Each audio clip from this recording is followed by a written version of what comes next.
In 1901, a group of sponge divers pulled something off the ocean floor near a tiny Greek island. It looked like a rock, just another piece of wreckage. But when it split open, there were gears inside. Precision gears, dozens of them perfectly formed, 2,000 years old. Nothing like it had any right to exist. The year is 70 BC. A Roman cargo ship leaves the island of Rhodes. Bronze statues, glassware, the usual spoils of empire. But somewhere below deck, wrapped carefully and stored out of sight, something else.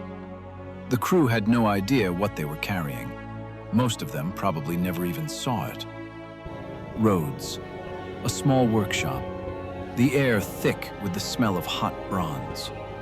A craftsman is doing something no one else on Earth is doing. He is building a machine that thinks. Not with code, not with circuits, with metal. Tiny gears, cut by hand, fitted together with a precision that borders on the impossible. A system so complex, it wouldn't be replicated for another 1,400 years. Spring 1900. A storm forces a crew of Greek sponge divers to shelter near the island of Antikythera. While they wait, they dive. 30 meters down, in near total darkness, they find a shipwreck. Statues, coins, jewelry, and one object no one can identify. Covered in rock, crumbling apart, pulled up anyway. What followed was the first major underwater archaeological recovery in recorded history. 9 months, 30 meters of black water. Divers descending again and again into the wreck.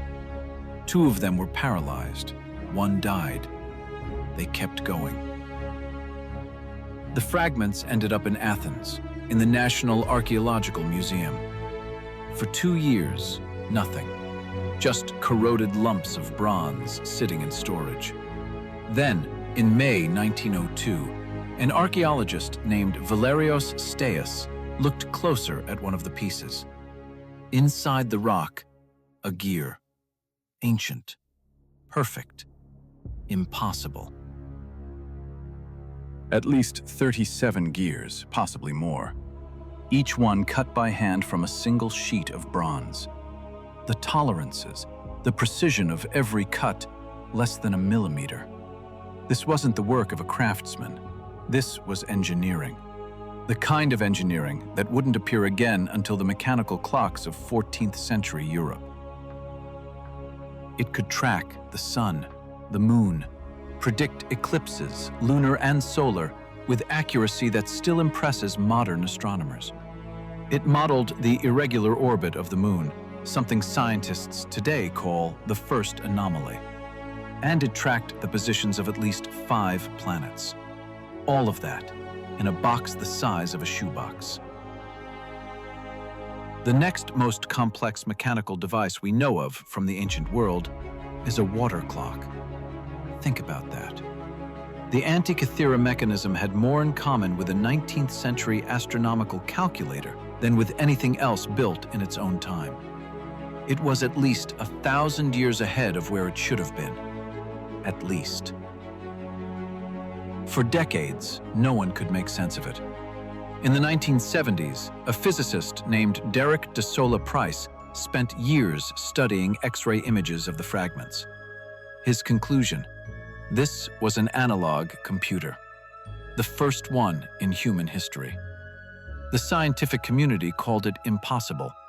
The evidence didn't care. Here's the question that never goes away. If someone built this in 100 BC, where did that knowledge go? Rome rose, Rome fell. Alexandria burned. Centuries of war and plague swallowed entire worlds. And somewhere in all of that, the understanding of how to build a machine like this simply vanished. Some researchers think the Antikythera mechanism wasn't unique, that there were others in temples, on ships, in the hands of philosophers crossing the Mediterranean. Cicero himself wrote about a device that could model the heavens. We haven't found them, not yet.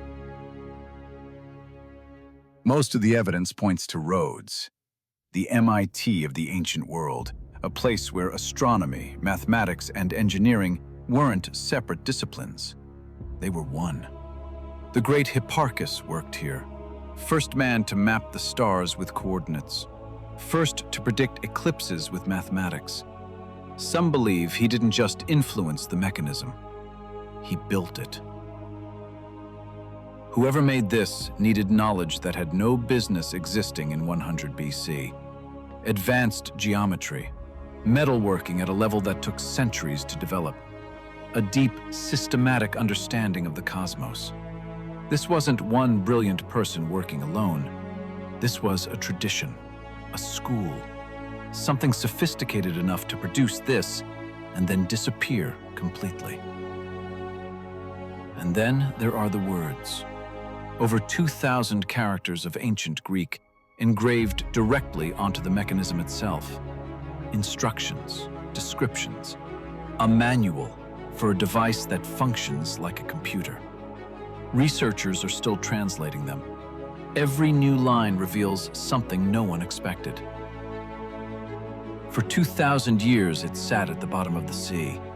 Today, it's behind glass in Athens, the most sophisticated object the ancient world ever produced.